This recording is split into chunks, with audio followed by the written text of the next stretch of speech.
Mesdames, Messieurs, bonsoir.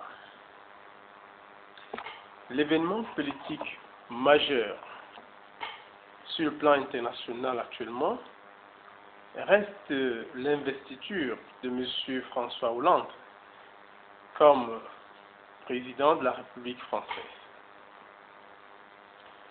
C'est un événement qui suscite les attentions et tous les commentaires qu'on peut imaginer. Et parmi les commentaires, un centre d'intérêt majeur, c'est bien entendu la France-Afrique. Ce thème sur lequel nous avons produit précédemment un premier documentaire ne manque pas toujours de couler beaucoup d'encre et de salive. Surtout que dans la foulée des événements, M. François Hollande a fait la promesse de rompre avec la France-Afrique. Une promesse qui semble aux yeux de beaucoup d'Africains être une provocation, surtout quand on se souvient que son prédécesseur, M. Sarkozy, avait fait la même promesse sans aucunement la tenir. Alors, mesdames, messieurs, une fois de plus, bonsoir. M. François Hollande a promis de rompre avec la France-Afrique. Nous souhaitons que l'Afrique en prenne acte et surtout que l'Afrique saisisse la balle au bon. Afin que les chefs d'État les chefs d'État français ne restent pas une succession de France-Africains, blanc bonnet et bonnet blanc, afin que la France-Afrique ne reste pas une rupture continue, ou alors un changement dans la stagnation, eh bien, nous, à la France centrale panafricaine, nous avons manifesté le souci de matérialiser un peu concrètement comment est-ce que une refonte ou alors une redéfinition de la France-Afrique pourrait se passer concrètement sur le terrain. Nous allons donc essayer d'énumérer ici quelques éléments qui pourraient implémenter une réorientation de la France-Afrique sur des intérêts équitables. Alors, dans ces éléments que nous allons énumérer ici, eh bien, il y en a qui reviennent à l'attention de François Hollande et des Français, et d'autres qui s'intéressent à l'Afrique et les Africains. Premier élément que nous allons évoquer. Nous savons que traditionnellement, un chef d'État africain nouvellement arrivé au pouvoir doit de tradition faire allégeance à Paris. Cela à travers un premier voyage officiel à l'étranger. Son premier voyage officiel à l'étranger, pour être plus concret. Alors, désamorcer la France-Afrique reviendrait donc à rompre un peu avec cette pratique-là. Cela suppose qu'un nouveau chef d'État africain pourrait choisir librement le pays dans lequel il se rendra dès sa première sortie à l'étranger. Ensuite, parlons des sommets france-africains. Si ces sommets ont lieu tous les ans, eh bien, ces sommets pourraient désormais avoir lieu tous les 2 ans ou tous les 3 ans. Ça, ce serait autant de façons de fragiliser progressivement la France-Afrique. D'autre part, parlant toujours des sommets france-africains, plutôt que d'être présents par eux-mêmes, les chefs d'État africains pourraient à la longue déléguer leur ministre des Relations extérieures à ces sommets. Voilà autant d'aspects que François Hollande devrait pouvoir digérer en ce qui concerne la rupture qu'il annonce avec la France-Afrique. D'autre part, rompre avec la France-Afrique exige fortement que l'Afrique prenne les initiatives, que l'Afrique prenne les devants. Car nous le savons en réalité, la France a peu d'intérêt à rompre avec la France-Afrique en réalité. C'est l'Afrique qui n'a pas le choix. C'est l'Afrique qui se retrouve le dos au mur. Alors, rompre avec la France-Afrique, ça pourrait exiger pour chaque pays africain francophone de mobiliser des technocrates dans tous les secteurs, savoir économie, politique, sport, éducation, santé, etc. Eh bien, des technocrates qui vont débusquer tous les éléments france-africains qui méritent d'être modifiés dans l'intérêt des populations africaines. Il s'agira, après avoir rassemblé tous ces éléments france-africains à modifier dans l'intérêt du peuple, de parvenir enfin à signer des accords écrits avec la France. Des accords qui auraient, par exemple, l'allure des accords de Lancaster House en 1979 entre le Zimbabwe et le Royaume-Uni.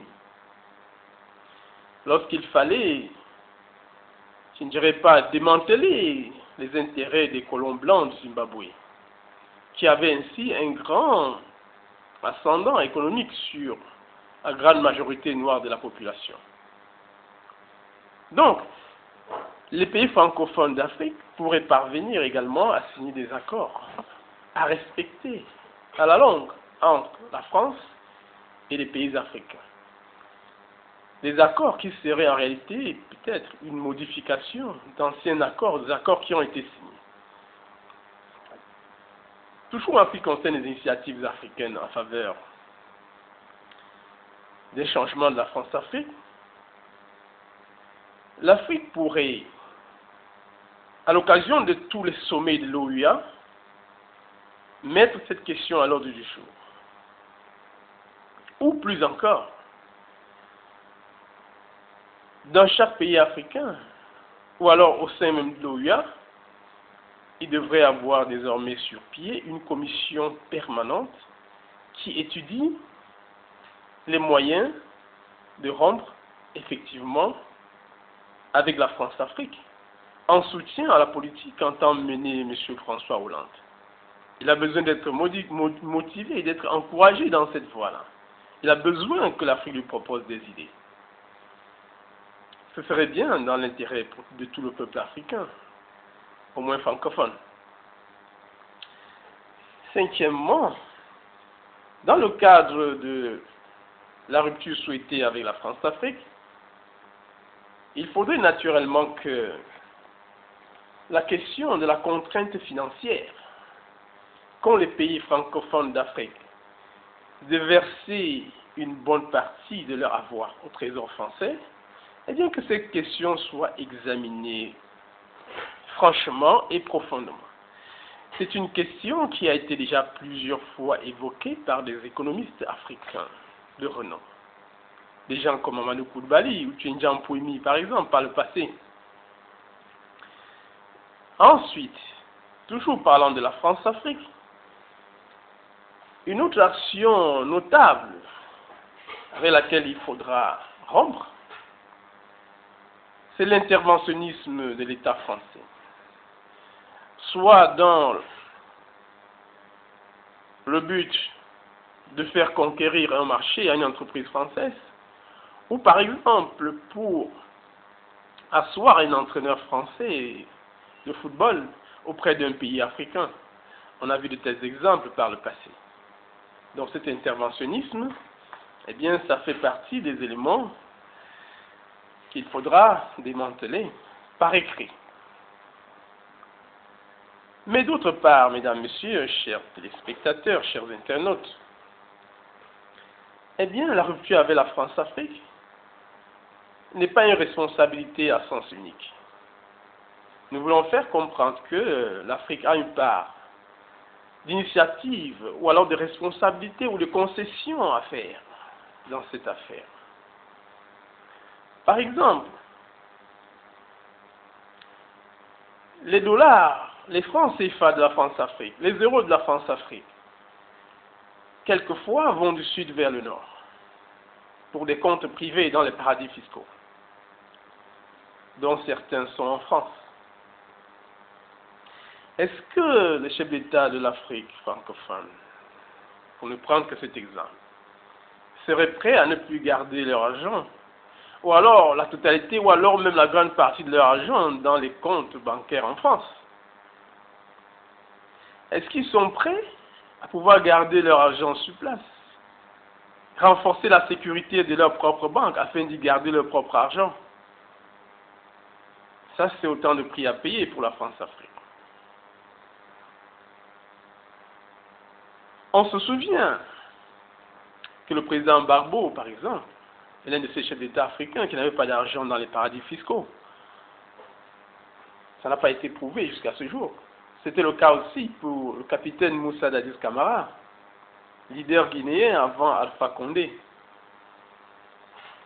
D'autre part, rompre avec la France-Afrique voudrait que les chefs d'État africains, tout le temps, ne rêvent pas forcément d'avoir 10 ou 15 villas dans, je ne sais pas moi, le 18e arrondissement de Paris, comme c'était le cas jusqu'alors, et comme ça reste le cas pour beaucoup d'entre eux.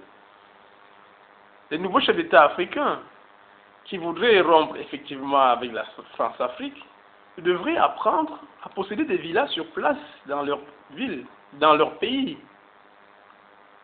Ce serait une nouvelle façon de faire, une façon louable et noble même aux yeux de leur peuple.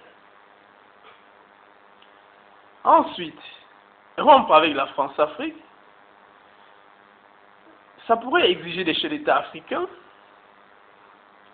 qu'il n'ait pas nécessairement le programme d'aller passer des vacances dépensières à la Côte d'Azur, à Nice, en France, comme c'est une tradition désormais. Il s'agirait pour eux d'apprendre à passer des vacances sur place au pays. Comme par exemple, une fois de plus, Laurent Gbagbo l'a fait et le faisait souvent. Il y a aussi des chefs d'État africains qui s'étaient donné pour habitude de ne faire leurs déclarations importantes que dans les médias français ou sur les perrons de l'Élysée. Est-ce que ces chefs d'État africains sont aujourd'hui capables, ou alors seraient en mesure, de faire leurs déclarations dans la presse locale, afin que cela ait aussi le retentissement international qu'ils espèrent souvent? Il s'agira aussi de rompre avec la France-Afrique, que les chefs d'État africains et les hommes politiques africains en général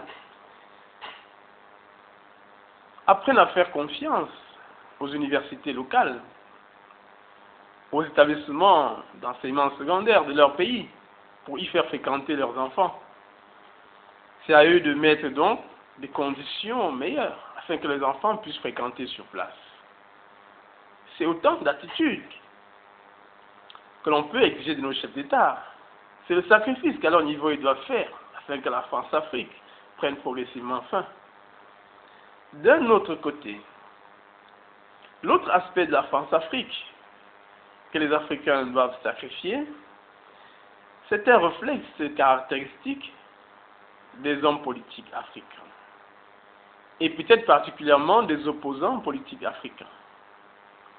On a pu remarquer souvent que lorsque le torchon brûle entre le parti au pouvoir et l'opposition, c'est tel ou tel homme politique qui va appeler l'Élysée, ou alors Radio France Internationale, ou encore France 24, pour solliciter une intervention ou un arbitrage. Cette sollicitation permanente à l'égard de la France est une façon, je dirais peut-être inconsciente, d'entretenir la France-Afrique, dont on veut mettre un terme. Est-ce que les opposants africains serait donc en mesure désormais de savoir faire localement. Quand la situation est bonne ou quand la situation est mauvaise. Est-ce que les pouvoirs en place sont prêts à discuter, à dialoguer avec l'opposition sans ingérence extérieure lorsque le torchon brûle? Voilà des sacrifices à faire pour rompre avec la France-Afrique. Cela n'honore pas à l'Afrique d'aller toujours solliciter l'appui de l'extérieur pour venir gérer les problèmes locaux, les problèmes internes. C'est manquer de respectabilité. Rompre avec la France-Afrique, c'est aussi remédier à cette façon de faire. Cela ne nous honore pas. Voilà, mesdames, messieurs, notre regard sur la possibilité de désamorcer la France-Afrique. Cela peut paraître douloureux pour François Hollande, pour la France, pour les chefs d'État africains, pour les Africains. Mais peut-être que le sacrifice sera nécessaire, de part et d'autre. Du moins, ce mini-documentaire que vous avez suivi est une suggestion à l'endroit de M. François Hollande, des Français, des chefs d'État africains et des Africains en général. L'Afrique a un grand rôle à jouer, nous l'avons dit, celui de prendre les devants, de prendre des initiatives, de proposer à la France. Et pour cela, un travail de fond doit être fait intérieurement par des technocrates. Quant à la France, elle a également un grand rôle à jouer, celui de ne faire des concessions, de renoncer à ses nombreux avantages sur divers plans, ce qui interpellera les avoirs des entreprises françaises en Afrique. Et ce sera beaucoup de choses à négocier à la fois. Alors, est-ce que M. François Hollande sera celui qui va rompre avec la France-Afrique? Est-ce qu'il sera, pour la France-Afrique, l'homme que Frédéric Declercq, par exemple, aura été pour l'apartheid? Est-ce qu'il sera l'homme que M. Mikhail Gorbatchev aura été pour le communisme, par exemple? Seul l'avenir peut-être nous le dira. Voilà, mesdames, messieurs. Peut-être que pour une fois, la liberté pourra être négociée auprès de la France, par l'Afrique. Quel avenir donner à la France-Afrique? Là est la question. La centrale panafricaine, à travers ce documentaire, espère mobiliser les penseurs africains, les intelligences nationales africaines, pour se pencher sur cette question. Comment désamorcer la France-Afrique de manière pratique? Voilà, mesdames, messieurs, ce que nous avions à vous proposer sur cette question. Merci de nous avoir suivis. Au microphone de présentation, comme Bernard. Au revoir et à la prochaine. Merci.